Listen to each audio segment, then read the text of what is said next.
Salut à tous, c'est Cédric, très content de vous retrouver aujourd'hui, bienvenue dans cette nouvelle vidéo, toujours à Budapest. Là je me suis un petit peu posé pour vous faire cette vidéo parce que je voulais vous parler des avantages fiscaux sur l'investissement immobilier ici à Budapest par rapport à la France. Il y a pas mal de choses qui sont très intéressantes, du coup je vais vous lister tout ça et je vous en parle en détail dans cette vidéo. Alors le premier avantage qui est très simple, c'est qu'ici il n'y a pas de taxe foncière, il n'y a pas de taxe habitation. Donc pour votre investissement, c'est tout de suite des économies, des frais en moins et donc une meilleure rentabilité. Deuxième avantage très intéressant ici, la plus-value. Il faut savoir qu'en cas de revente, on est exonéré totalement sur l'impôt sur la plus-value à partir de 5 ans.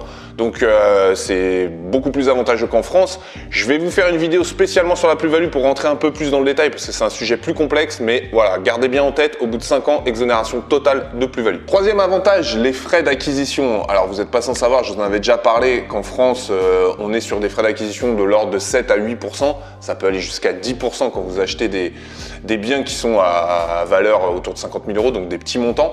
Alors ici, c'est un fonctionnement complètement différent, donc je vous ferai une vidéo sur le sujet pour vous expliquer un peu comment ça marche parce que c'est vraiment pas du tout pareil qu'en France.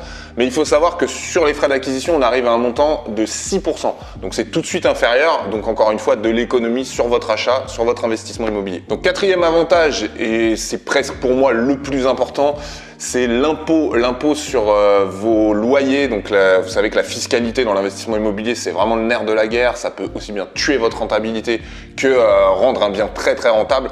Là, ici, en Hongrie, c'est assez simple puisqu'il y a un impôt qui est fixe, qui est de 15% sur vos loyers. Il faut savoir en complément d'information que auparavant, le montant de l'impôt était de 16%. Depuis le 1er janvier 2016, c'est passé à 15%. Donc on est sur une fiscalité plus souple. Ça, c'est vraiment pour moi quelque chose d'hyper positif. C'est un message fort envoyé par le gouvernement hongrois qui veut favoriser l'investissement immobilier dans son pays. Au niveau fiscal, il y a un autre avantage super intéressant, c'est qu'il n'y a pas de double imposition sur vos revenus locatifs en Hongrie.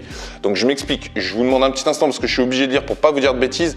Donc en 1980, il y a une convention de non-double imposition qui a été signée entre la France et la Hongrie. Donc qu'est-ce que ça veut dire de manière concrète? C'est tout simple.